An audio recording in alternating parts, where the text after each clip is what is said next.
Logicians, welcome back. Today we're going to be covering 7.3 from Hurley's Intro to Logic. We're getting 5 new rules and a different type of rule. So we've been covering the rules of inference, what they are and how to apply them, how to use them to construct proofs. We've been covering rules of implication. And in 7.3, we start talking about rules of replacement. So the main difference between them is rules of implication. You have to use an entire line to get an entire new line. For rules of replacement, they can operate by substituting one thing for another thing, and then the rest of the line remains the same. I'll show you what we mean by that coming up. On the left-hand side here, I have all 13 rules that we will have covered. The 8 that we've covered up to this point over here. The 8 that we've covered up to this point, and down here, the 5 new rules, the rules of replacement. So let's start talking about what the rules are and how they're different than the rules of implication. So the first rule that we're given is a pretty easy one. It's DN, which is short for double negation. Double negation tells us that if we have, wherever we have some statement, we can substitute for that statement tilde tilde that statement. Or we can go vice versa. So if we have 2 tildes in a statement, we can strip those away and then have no tildes for the statement. So this double colon here indicates that you can go left to right or right to left. And this rule, so these are equivalent is what this is saying. And wherever we see one, we could substitute the other or replace one with the other, because these are the rules of replacement. And this should make sense, because if I told you you were getting cake for dessert, and if I told you it's not the case that you're not getting cake for dessert, you should be equally thrilled because you're getting cake either way, right? So let's look at some ways this rule is applied. So over here we see if we had A on a line, we could just substitute tilde tilde A. Totally fine. And that would be double negation on A. But now let's look at how this rule is how these rules of replacement operate a little bit differently than the rules of implication. Here, let's say on a line we had not B and C. We could run double negation on that line to get not B and not C. So what did we do? For C, we substituted not C. So we just added 2 tildes to the C. So note, the P up here for this double negation rule can appear anywhere in the proof. So we could double negate the B and come up with tilde tilde tilde B dot C. Or down here, we could strip the 2 tildes away, and then we'd end up with something that looks like the first line. For any part of a line, we also could put this whole thing in parentheses and then put 2 tildes out front, and that would be double negation again. So we'd be double negating the entire line. But we need not double negate the entire line. We can do it on individual pieces of the line as well. So here's another instance of the rule. You see 2 tildes out in front of this J. And we can run double negation on this to just strip those tildes away and get the J by itself. Now, one thing to note here, say you had something that looked like this, and what you were trying to get was something that looked like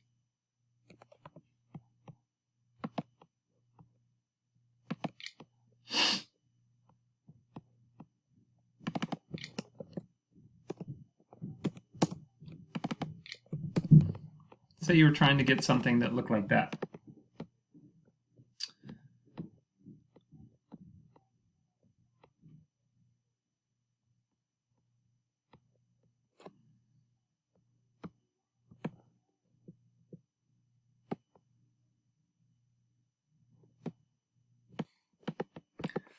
All right, so to do this little short proof, you'd actually have to do 2 steps. So what we're looking to get is tilde tilde A and tilde tilde B. Here you have A and B. You'd actually have to do double negation twice to get there. So you could put the 2 tildes out in front here.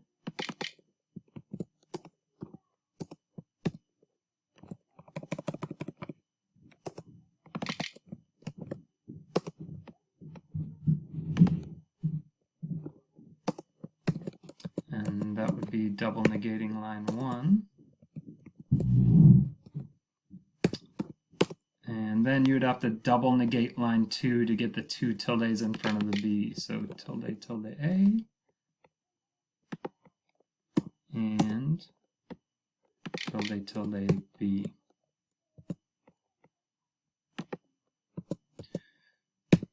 So that's to say, you can't do that in one move. You can't just start adding all the double tildes that you want all over the place, or subtracting all the double tildes that you want all over the place. You have to add one set of 2 or subtract one set of 2 on each step. All right, so that is double negation. The next rule that we're given is similarly pretty easy. This rule is called commutativity, or COM for short. Commutativity tells us if we have P or Q, so if we have a disjunction on a line, we can flip it around and get Q or P, or vice versa. Doesn't matter, we can flip wedges around. We can also do it with dots. If we have P and Q, we can flip it around and get Q and P. And why can we do that? Well, in order for the wedge to be true, one part needs to be true. It doesn't matter where that part is, whether it's at the beginning or at the end. In order for the dot to be true, both parts have to be true, and that doesn't matter. So the order doesn't matter. They still both have to be true. So we're preserving truth, the truth of the statement, regardless, the truth value of the statement, regardless of the order of it.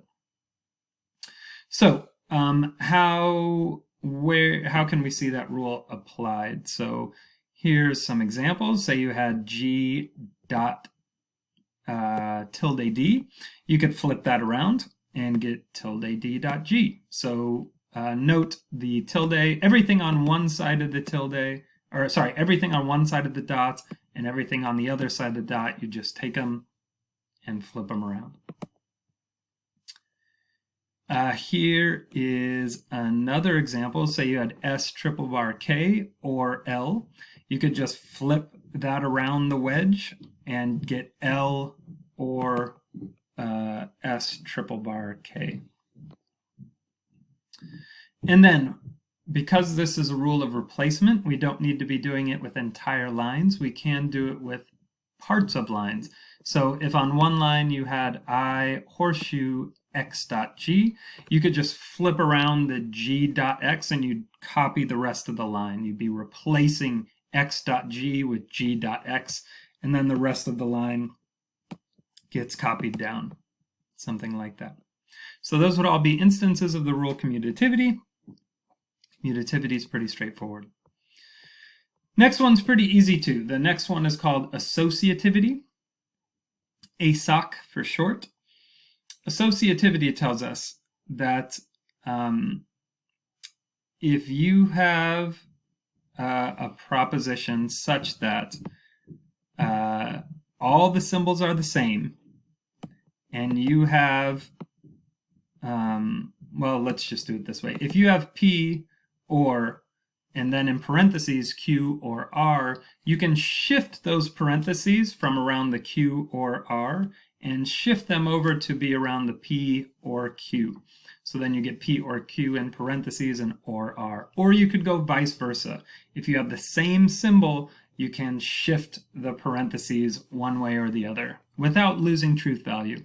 And that should make sense. Why? Because in order for this first statement to be true, what would have to be true? Well, at least one part of this is, if P is true, it would make this whole wedge true because it would make one side of the wedge true, and as long as one side of the wedge is true, the whole thing is true.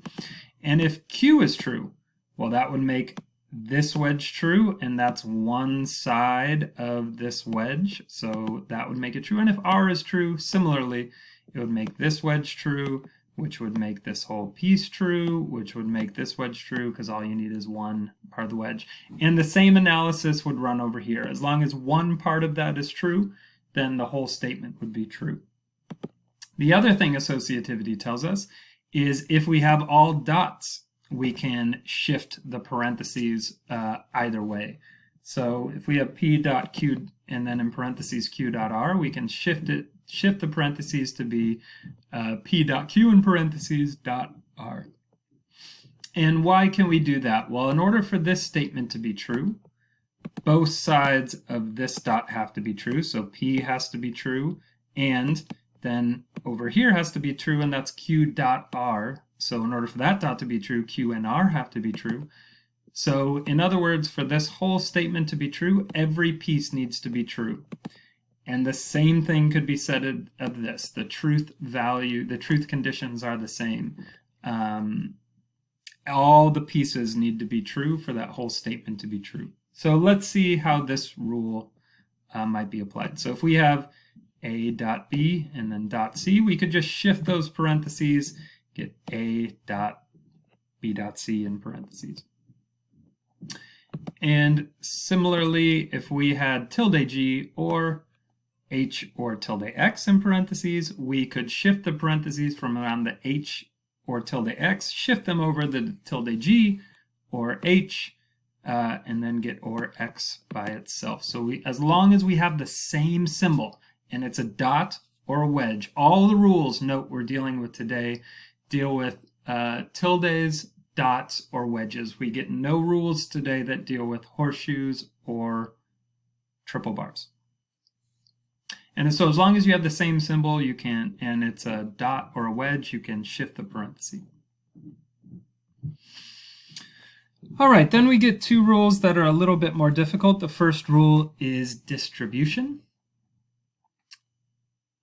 Dist for short. Distribution tells us that if the symbols are different, so if you have P and then you have in parentheses Q or R, you can distribute this P and to both pieces in the parentheses, the Q, so get P and Q, and then you'd have or, so that symbol now goes outside the parentheses, and then you distribute this P and to the R as well, so you get P and R. So you distribute the part that's outside the parentheses to each of the pieces that's inside the parentheses, and then you've got to get the symbol that was in the parentheses outside of the parentheses. So it's like you're distributing this P dot to the Q, so you end up with P dot Q, and then you're distributing the P dot to the R, so then you end up with P dot R, and then this symbol has to be in there somewhere, so it goes right in between there. So how does this make sense? Well, let's think about the truth conditions for this statement over here to the left. In order for that statement to be true, P needs to be true, and one of Q or R has to be true, because in order for the dot to be true, both sides have to be true, so P's got to be true, and then in order for this wedge to be true, either Q or R has to be true for both sides of that dot to be true. So does it's the same analysis work over here? So here we have a wedge. In order for a wedge to be true, at least one side has to be true. Well, note that P appears in both sides, so you would need P to be true in order for this wedge to be true. And we said the same thing over here. You need P to be true. And then in order for this wedge to be true, one side needs to be true. And if P is true, well then either Q needs to be true or R needs to be true, because one of P and Q or P and R has to be true. And we can go vice versa. Similarly with the other rules of replacement, we can go from left to right or from right to left. And then distribution tells us also, note the difference in signs here. We have a dot here and a wedge here. So you need different signs, dots here and a wedge here. So be careful with the signs between associativity and distribution. Associativity, all the same symbol. Distribution, dots and wedges. All right, so also if we have P or Q and R, we can distribute this P or to the Q and end up with P or Q. Then we'll have and distribute the P or to the R, and then we end up with P or R with a dot in between. I could tell you why these are equivalent again, but I don't know if that's helping at this point. So recall that we can go the opposite way too. We can distribute out this P or, take that out, set it outside the parentheses, and then what we're left with is Q and R, because we distributed out the P or, right? So you can go from left to right or right to left, either way. Let's take a look at some instances of this rule. So up here we have tilde A and B or tilde A and C. And we can distribute out, since the first two parts are since the symbols are right, we have dots in the parentheses, a wedge out. We can take this tilde A dot from both parts, since it's the same, and distribute it out and get it there. And then what we'll be left with? We'll be left with B or C. So that's the part that goes down here. So we distributed out the tilde A, and we get tilde A and then in parentheses B or C. And of course we can go the other way. Here our symbols are right, we got a wedge outside, we got a dot inside, so we can distribute this G or to the H, and we get G or H, and we can also distribute this G or to the tilde X, so then we'll get G or tilde X, and then we'll be left with the dot there. So much for distribution. Now, one final rule. The last rule we'll be getting is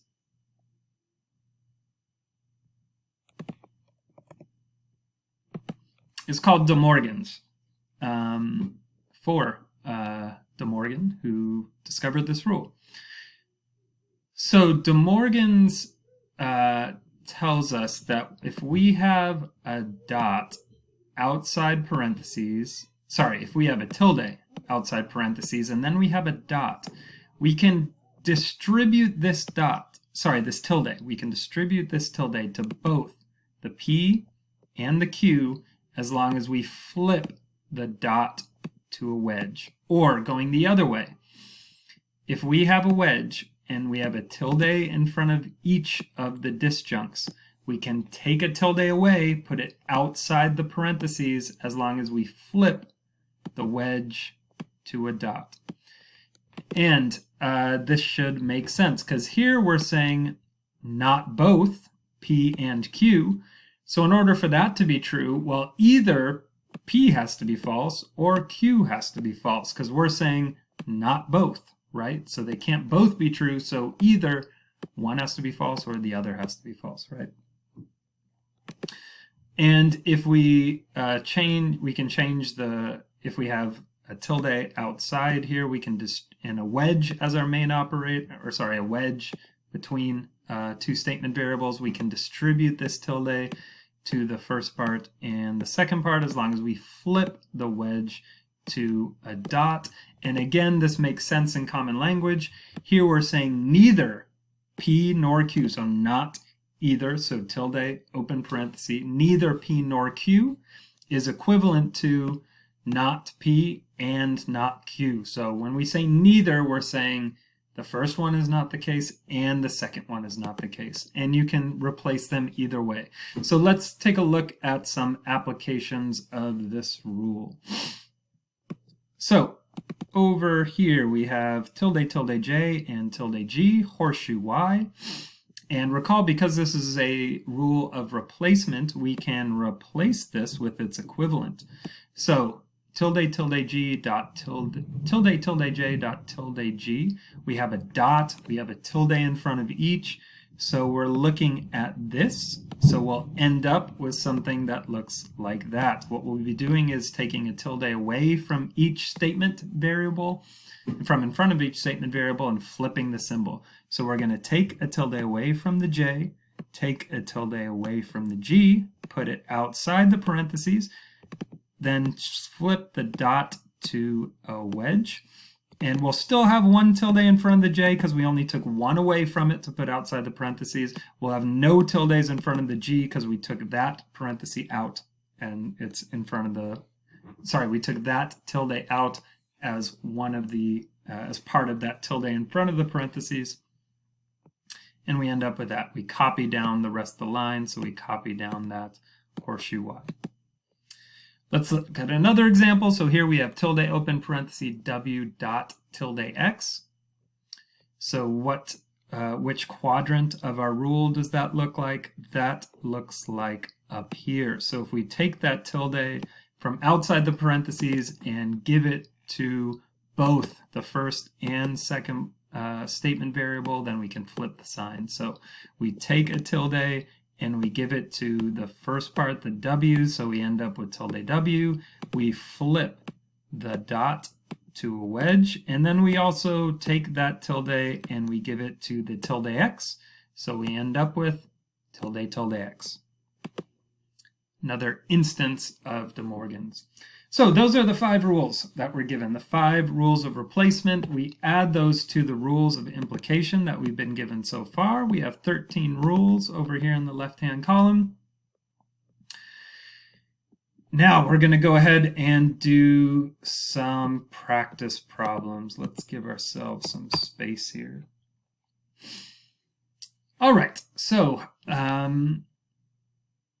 here, and these practice problems will help you to do the homework for 7.3 exercises 1. So let's say we had tilde, open parenthesis, if B then K on line 1, tilde, open parenthesis, J or L on line 2, and on 3 we had tilde U or W. And we're asked to do De Morgan's. What would we get and what line can we do it on?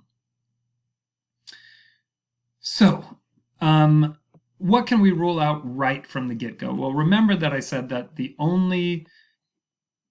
all the rules that were given for replacement here deal only with dots and wedges. So we have nothing that deals with a horseshoe. So we can reject that as being a line that we can do De Morgan's on immediately. How about, let's skip down to line 3. Can we do De Morgan's on line 3? Well, let's look at a rule down here, De Morgan's.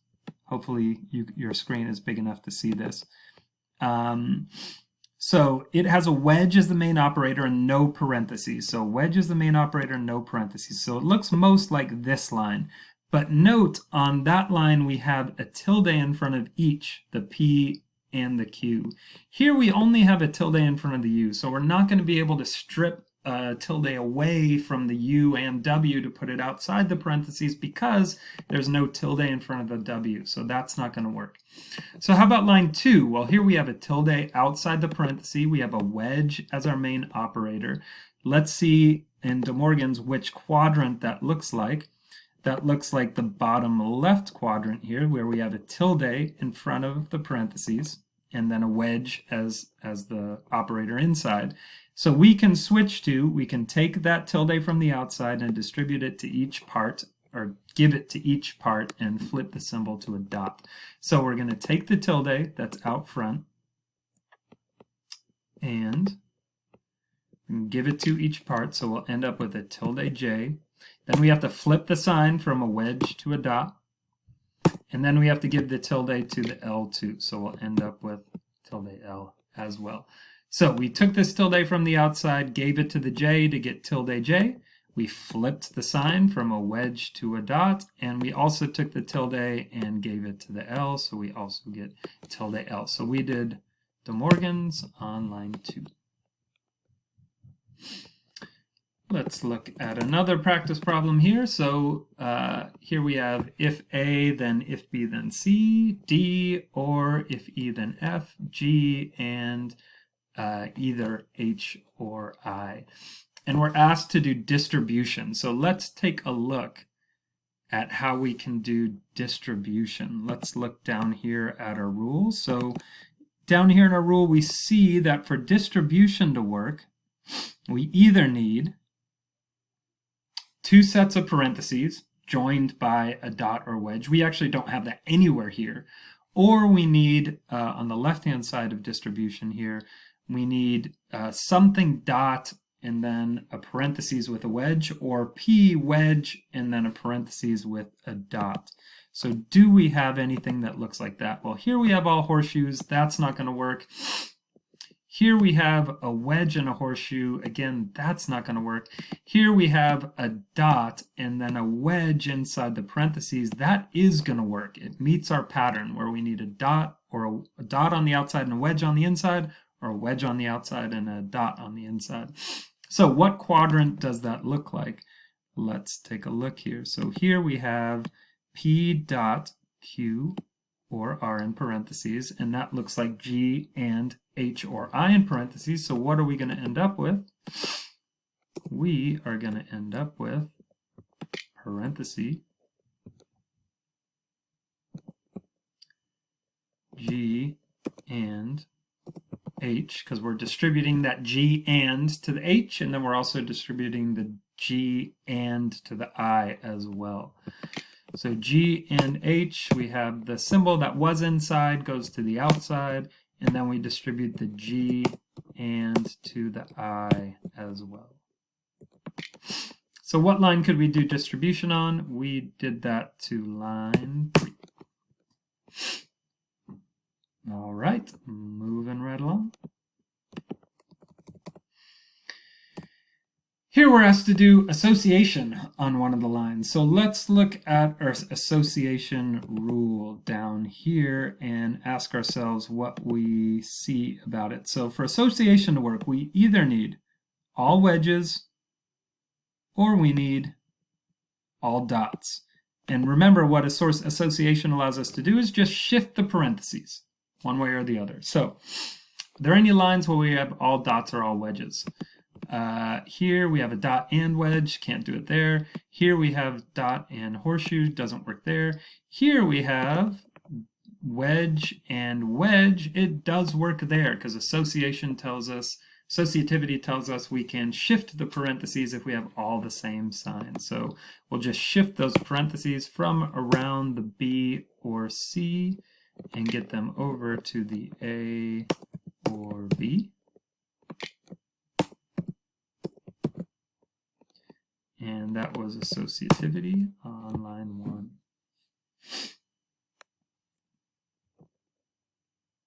So we just took the parentheses from the B or C, shifted them over to the A or B. One more practice problem here, and then I'll turn you loose on some problems that you can do on your own. So here we're given if A then B, and C if and only if D, and E and F. And we're asked to perform commutativity on a line and see what we get. So which line can we commute? Well, let's look down here at our commute rule. We either need a wedge or a dot, and commutativity tells us we can just flip wedges or dots around. So where do we have a dot? Certainly not in line 1. Certainly not in line 2. In 3, we do have a wedge or a dot. We have a dot, so we can just flip that right around and end up with F dot E. And that was 3 commutativity.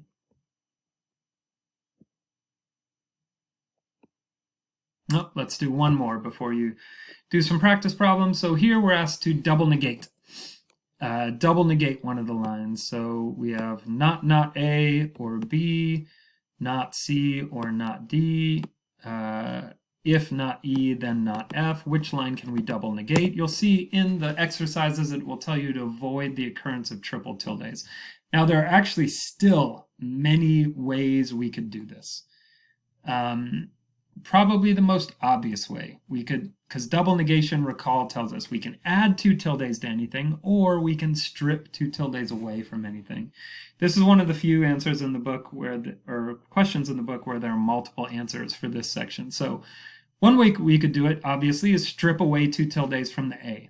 So in line 1, we have tilde tilde A or B. We could end up with A or B by double negation. In fact, that's probably the answer that it's looking for here. And that was double negating 1. So we stripped the two tildes away from the A, and then we copied the rest down. Or another way of saying it, we replaced tilde tilde A with A. And then the rest of the line remained the same. Now, there are other ways you could do this. You could have added two tildes to the B. You could have tilde tilde A or tilde tilde B. Or you could put any of these three lines in parentheses and add two tildes up front.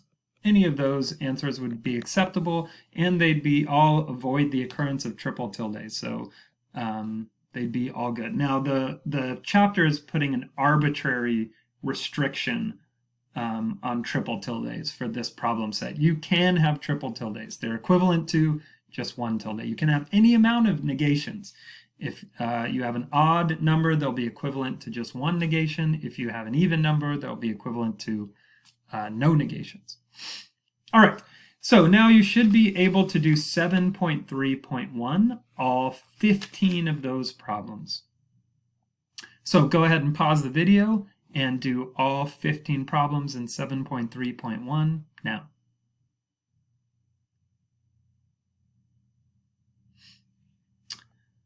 All right, so moving on, we're going to do problems which will prepare you to do 7.3.2.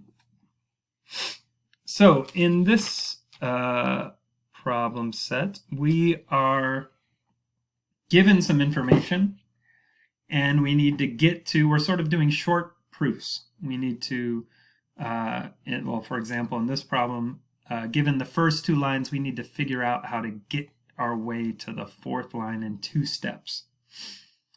So let's see how we can do that. We're given A or B, and we're given not B. And what we're trying to get to, we're trying to get A. So how can we get A?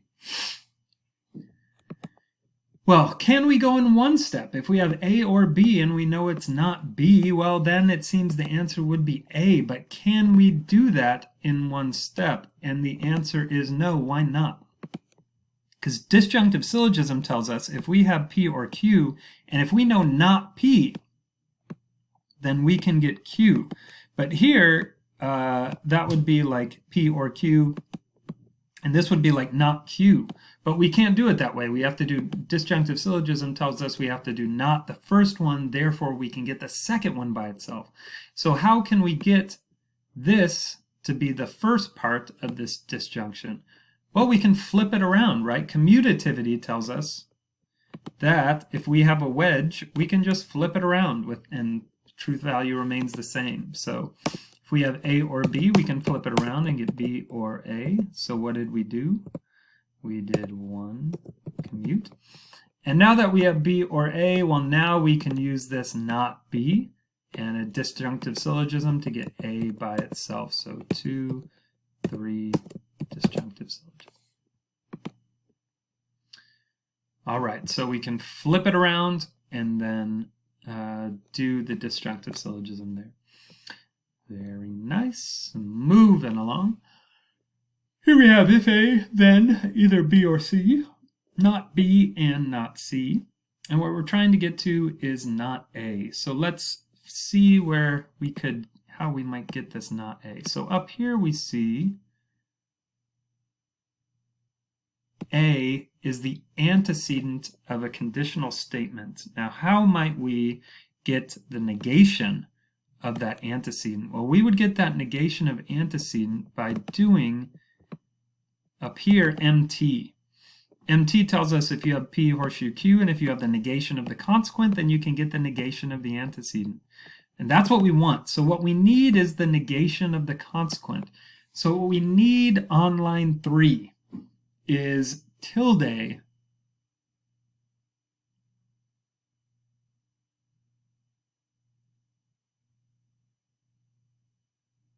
let's see, what do we need? Yeah, we need tilde open parenthesis B or C close parenthesis, and then we could do disjunctive syllogisms. So how are we going to get tilde open parenthesis B or C close parenthesis?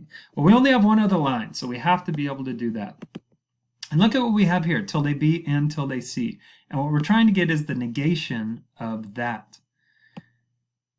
Now, we'll note we have tildes in front of each of the statement variables and a dot in between. That looks a lot like a De Morgan's setup. So down here we have tilde P and tilde Q. And what we can do is, what De Morgan's would allow us to do is strip a tilde away from each, get it outside the parentheses, and then flip the sign. So what would we get on line 3? Well, if we take a tilde away from each of the B and the C and put it outside the parentheses, then what we'll end up with is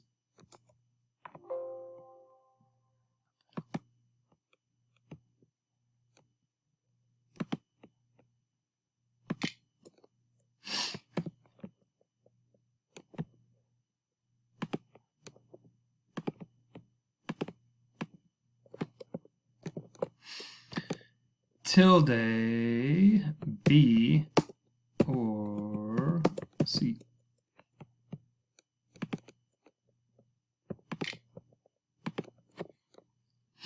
So how did we do that? Well, we did 2 DM. We did De Morgan's on line 2.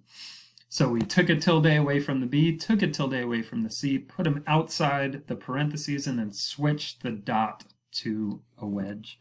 And now look, we actually have the negation of the consequent, so we can do MT to get the negation of the antecedent. So we just did 1, 3, MT. All right, moving along. Here we have A dot B, and what we're trying to get is B. And we need to do that in 2 steps. So can we do it in 1 step? Recall we have that rule simplification, which allows us to do, if we have P dot Q, to get P. So we can get whatever is to the left of the dot on a line by itself. But here we have A dot B, so we can't just get B on a line by itself because it's not to the left of the dot. Can we get it to the left of the dot? Yes, our rule commutativity tells us that we can flip around dots while maintaining the truth value. So if we have A dot B, we can get B dot A. How did we do that? We just commuted line 1. And now that we commuted line 1, now we have the B as the first part of the dot, so we can simplify line 2.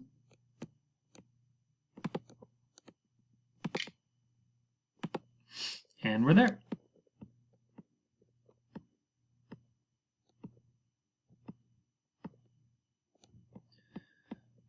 All right, a few more here.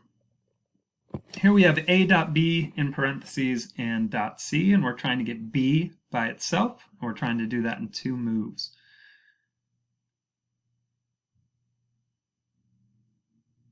So there are a couple ways that we could do this, but I'm going to choose one. We have a rule, associativity, that allows us, if we have all dots or all wedges, to shift parentheses. But shifting the parenthesis immediately is not going to be the move that we want to do. What we would like, because if we shift the parenthesis immediately, we'll isolate the A by itself. But we don't want the A, we want the B. So how can we isolate the B? Well, if we flip the A and the B and end up with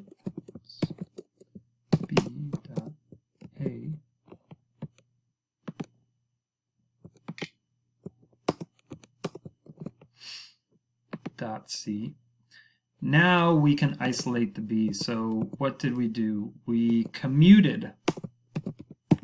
We used commutativity on line 1 to get line 2. All right, and will that be enough? Nope, we'll still need one step. Sorry, set this one up myself. We'll still need another step here. We can't get B in one step. We'll need 2 steps to get there. 3 steps. We can't do it in 2 steps. We need 3 steps. All right, so now that we have B dot A dot C, we can just shift the parentheses. So B dot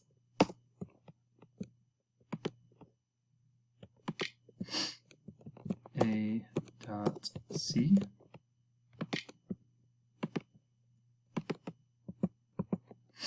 That was to associativity. So we just shifted the parentheses from around the B dot A to around the B A dot C. Another thing we could have done there, we could have simplified line 2 to just get B dot A by itself and then simplified again to get B. Either way, to illustrate the new rules, I did it with associativity, and then we can simplify line 3 to get B by itself.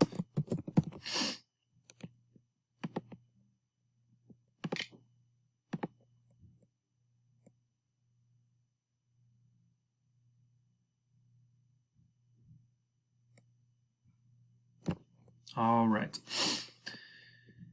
Now, let's do another one here. We have tilde A or B, and we're trying to get to tilde open parenthesis A dot tilde B in a couple steps. So how are we going to get there?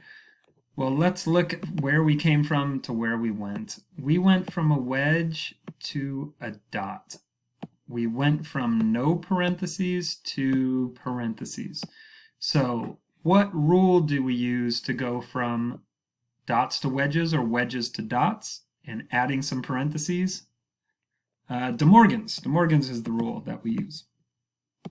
So what does this line look like? Tilde A, wedge B. It looks sort of like this part of De Morgan's, the top right quadrant. But note there's a difference. In the De Morgan's rule in the top right quadrant, it says if we have tilde P or tilde Q, then we can take a tilde and put it outside the parentheses. But we actually don't have a tilde in front of the B. So how can we get some tildes in front of the B? We can use double negation. So let's do that and see where we end up.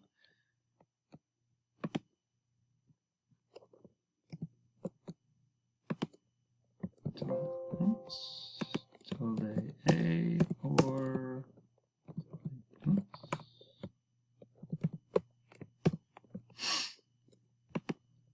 so we just did double negation on line 1. And that's how we added those 2 tildes in front of the B. And now that we have at least one tilde in front of the B, now we can do De Morgan's. So what De Morgan's will allow us to do, again, is take a tilde away from each part and put it out in front of the parentheses and flip the signs. So we're going to take a tilde away from the A, put it outside the parentheses. We're going to take a tilde away from the B and put it outside, and that'll be part of that one outside the parentheses, and we're going to flip the wedge to a dot. And what we end up with is just this. So there are now no tildes right in front of the A because we took it away and put it outside, and we took one away from the tilde B as part of the one outside, and we're still left with tilde B, and we flip the sign. So we did De Morgan's on line 2.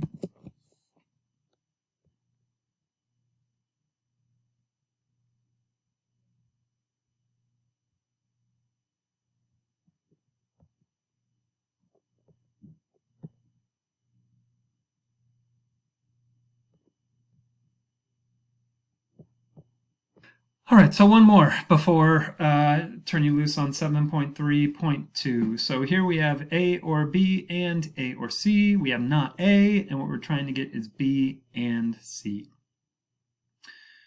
How are we going to get B and C? Well, where are B and C? Here is B and here is C. We have a not A. Let's look at some of the rules we have and ones that might apply here. Well, this is two wedges and a dot between. Do we have any rules that have two wedges and a dot between? We do two wedges and a dot between distribution. So distribution tells us if we have two wedges and a dot between, then we can distribute out. As long as the first part is the same, so A, we can distribute out this A or, which is the same in both of these parts. So let's go ahead and do that, and let's see where that leaves us. So A or, and then what we'll be left with is B dot C.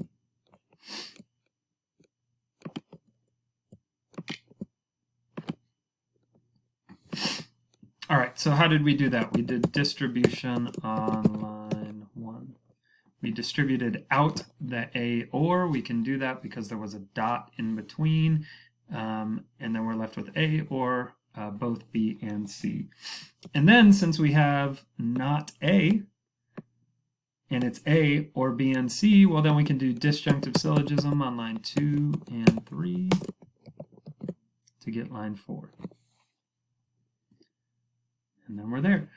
All right, so go ahead and pause the video now, or go ahead and do 7.3.2. There's 15 problems there. Do those and come back right now.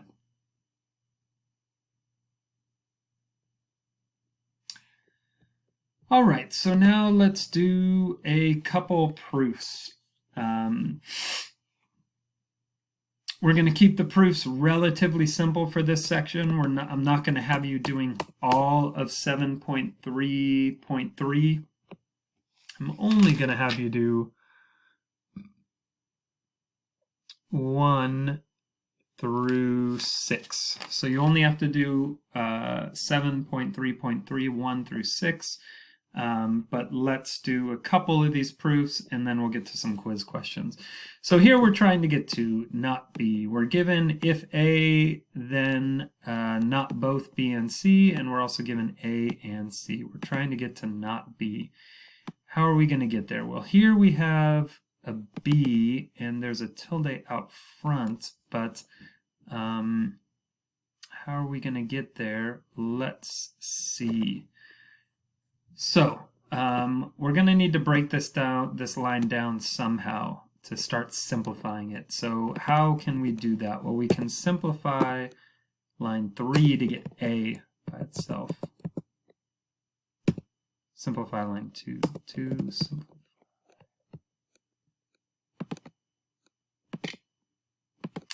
So now we have the antecedent to 1. So if we have the antecedent, we can do modus ponens on line 1 to get tilde open parenthesis B dot C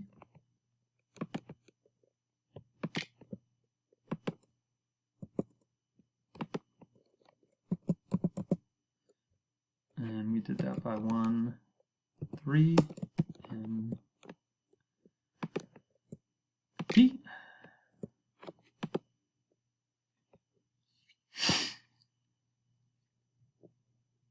All right, now how are we going to get tilde B by itself here? Well, we're going to need to do something to line 4 to get this process started.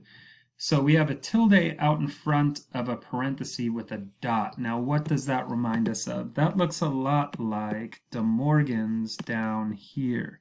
So we can distribute that tilde to both parts and flip the symbol. Let's see where that gets us. Then we would get tilde B and or tilde C. And that was for De Morgan's.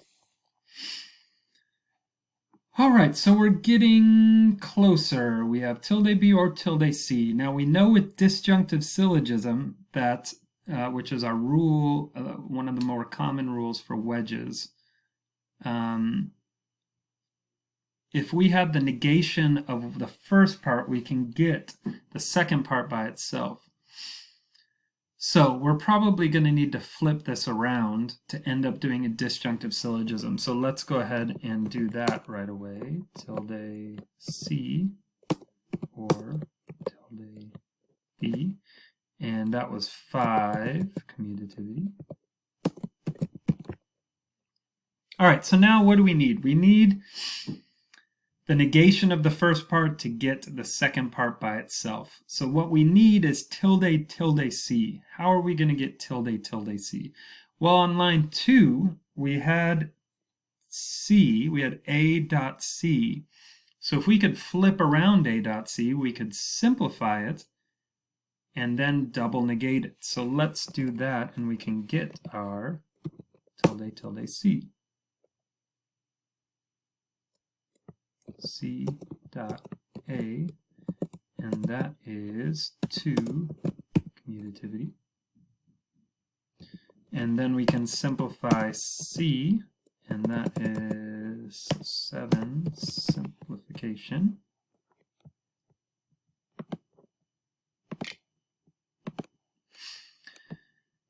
And now that we have C, we can go ahead and throw 2 tildes in front of it.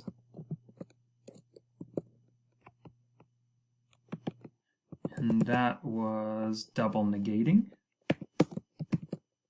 Now that we double negated, look at lines 6 and 9. So we had tilde C or tilde B. Now we finally got to the proper negation of tilde C, which is not C by itself, but the proper negation is just one more negation, so tilde tilde C. So we can finally do our disjunctive syllogism.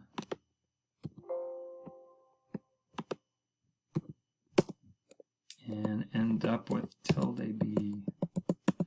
And that was 6 and 9.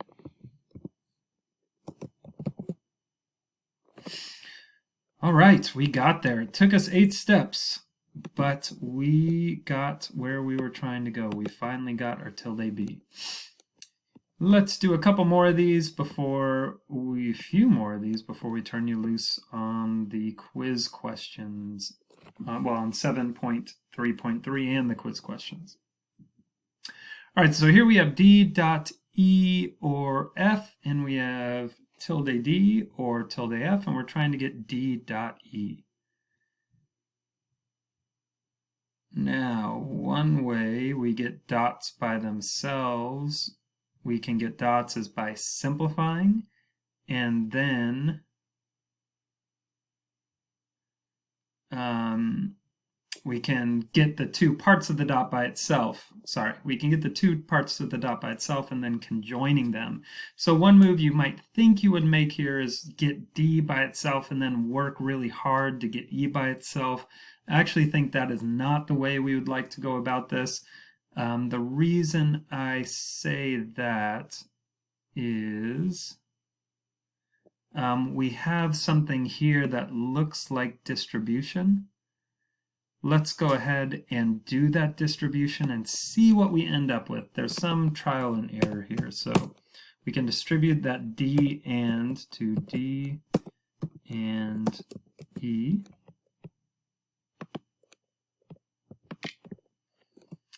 And then we'll have a wedge D and F.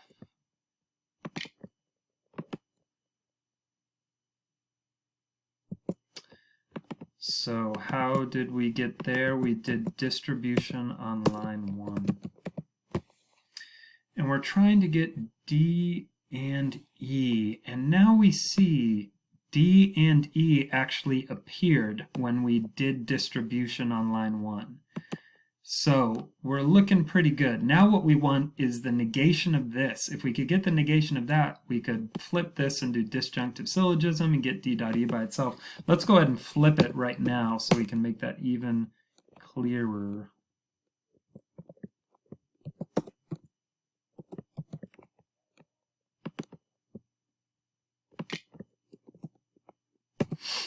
And we're just doing commutativity here.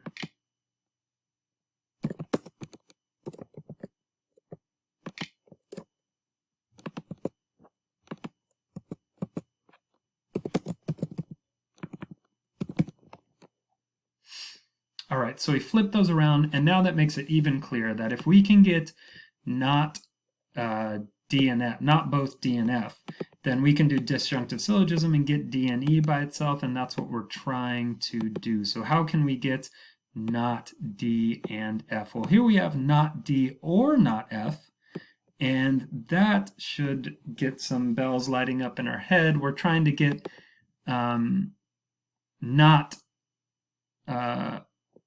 well, let me show you what we're trying to get on the next line, and then we'll talk about how we can get there. Trying to get is not D dot F.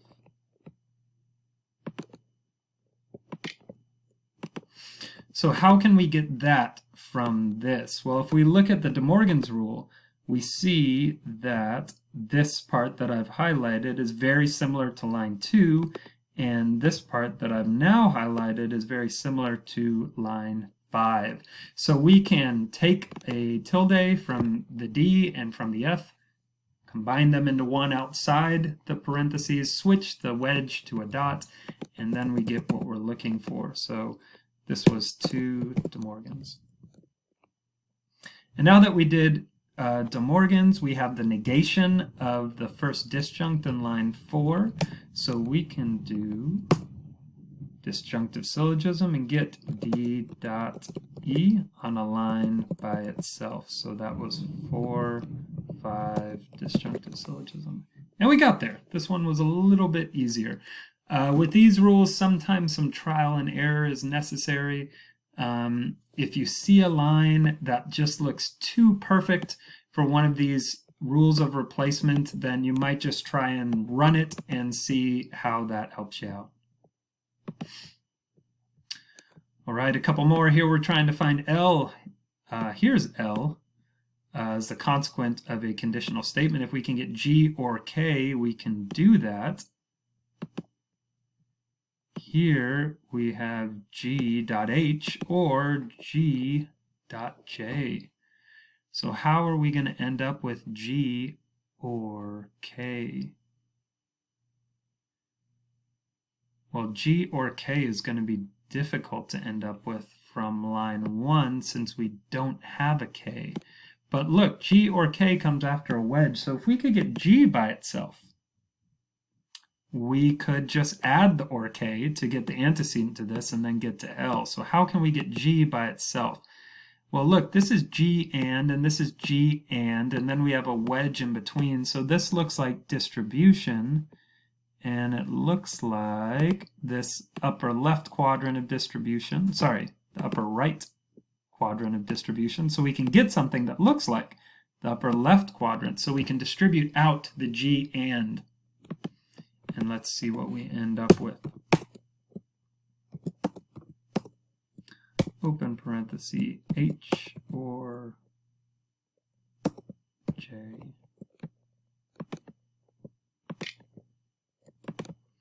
So we did distribution in reverse on line 1. And now what we're trying to get is G or K. Well, look, we can get G by itself for G just by simplifying line 3. And now that we have G by itself, what we're trying to get is G or K to get that L by modus ponens, and we can just add the or K, because if we know G is true, then we know G or whatever is true. What we need is G or K, so we're just going to go ahead and add it in.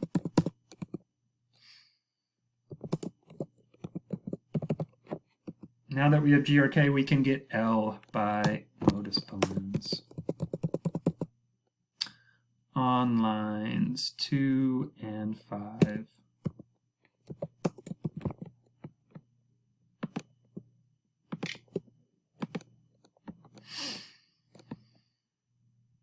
All right. Then one more proof, and then we'll get to the quiz. This will just be a short one. It will be important for your homework and probably for the test. So here we have if A, then not B, and we're also given B, and what we're trying to get is neither A nor not B. Now this is a weird one.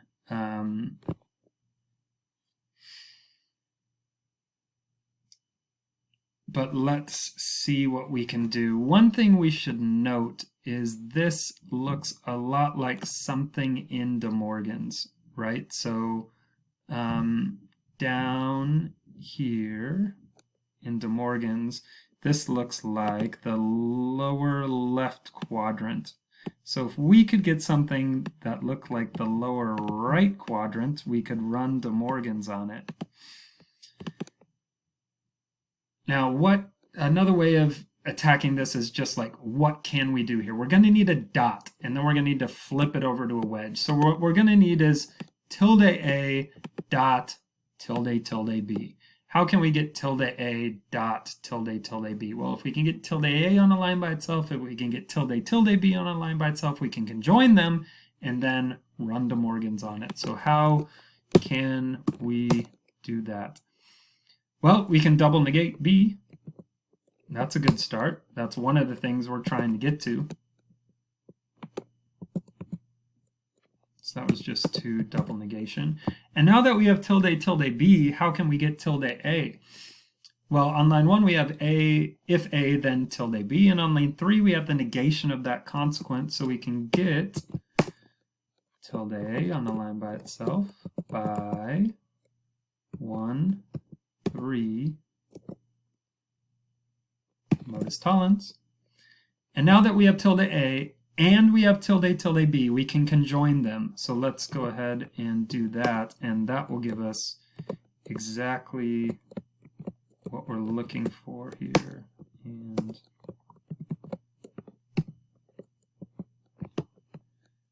And that was just 3, 4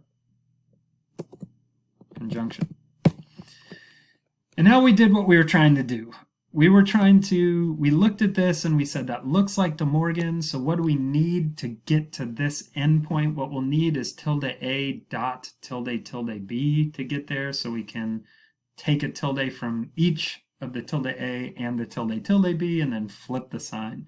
So that's what we're going to do from line 5. We're going to take a tilde away from the A, put it outside the parentheses. We're also going to have taken a tilde away from that B too, the one that went outside the parentheses.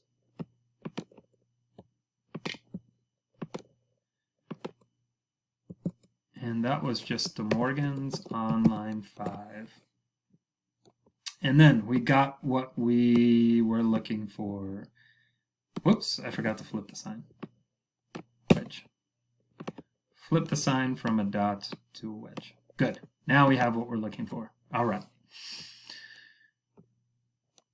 Okay, so now you should be prepared to do 7.3.3, 1 through 6. Go ahead and do those proofs.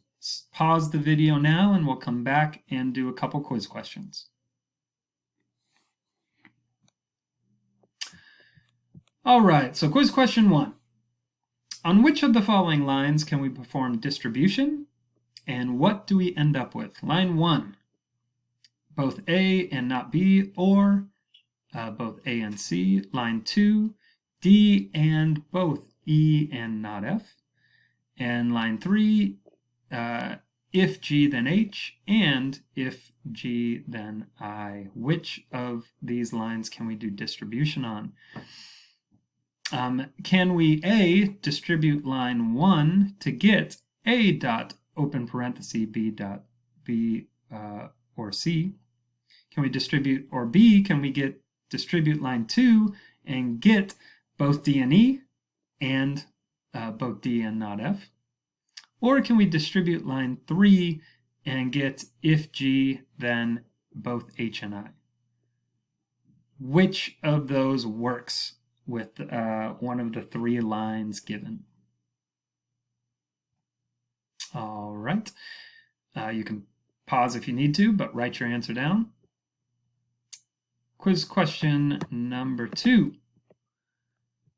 What rule did we use to derive on line 1 to derive line 2? So line 1 is tilde open parenthesis A or B, close parenthesis triple bar Z.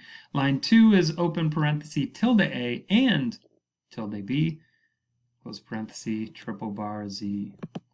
So what did we do to get from line 1 to line 2? Did we double negate?